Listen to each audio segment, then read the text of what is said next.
eu vou mostrar uma reportagem do Globoesporte.com. O Corinthians tropeçou, Cereto. O Renato tinha razão, mas tropeçou nas finanças. O Corinthians fecha o primeiro semestre no vermelho e dívida cresce. Veja os números. Os números são os seguintes. O Corinthians tem um déficit até aqui de 35,5 milhões de reais. Por que esse déficit? O Corinthians não tem mais receita de estádio. Desde que ele joga na Arena Corinthians, tudo que entra lá é usado para pagar o estádio. E você viu qual foi a renda de Corinthians Esporte? Não, 41 mil pagantes, 2 milhões 400 e tanto. Imagina um clube popular como o Corinthians, que coloca torcedor sempre, não importa se ela no Pacaembu, no Morumbi, e de repente se vê sem essa receita. Além disso, o Corinthians perdeu o patrocínio Master, que era altíssimo, né? Era um patrocínio Master volumoso de 30 milhões de reais, da Caixa Econômica Federal, e aí acumula essa dívida até aqui. Como não vendeu o jogador, para o bem da equipe, ao contrário do ano passado, quando saiu vendendo de baseada, acumula esse déficit até aqui de mais de 35 milhões de reais.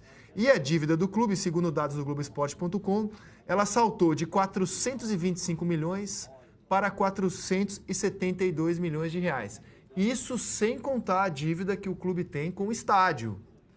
Como é que você vê a situação financeira do Corinthians? Muito bem em campo, Cereto, mas as notícias ultimamente das finanças do Corinthians não são tão positivas.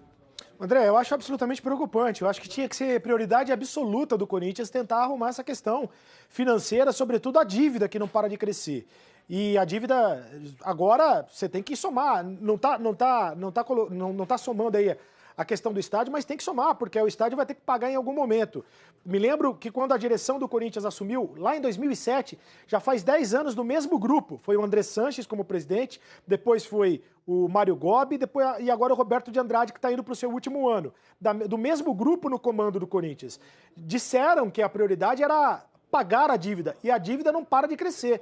Ou seja, o Corinthians não pagou a dívida. Tudo bem que o Corinthians cresceu, ganhou Libertadores, ganhou o Campeonato Mundial, ganhou o CT, o Centro de Treinamento, ganhou o estádio, que é absolutamente um sucesso. Eu estive em Itaquera no sábado, fui a Itaquera no sábado, ver o Corinthians de perto. O estádio é um absoluto sucesso. O estádio lotado, o pessoal chega muito facilmente de metrô.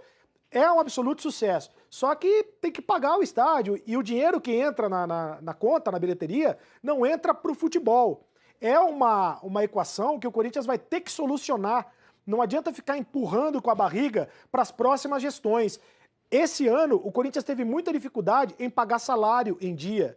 Muita dificuldade. Teve muita dificuldade em pagar negociação de jogadores, né? Muita dificuldade. Até outro dia estava devendo ainda a contratação do Casim. Estava devendo, por exemplo, participação nas luvas no negócio do Gabriel. O Gabriel estava devendo negociação para empresários. O Corinthians vive devendo. Está fazendo das tripas coração, para usar uma expressão em desuso, para pagar os seus credores. Tá muito difícil, eu acho que o Corinthians teria que colocar isso como absoluta prioridade e não empurrar com a barriga. Porque ano que vem outro presidente, provavelmente deve ser o André Sanches de novo, e a dívida vai continuar.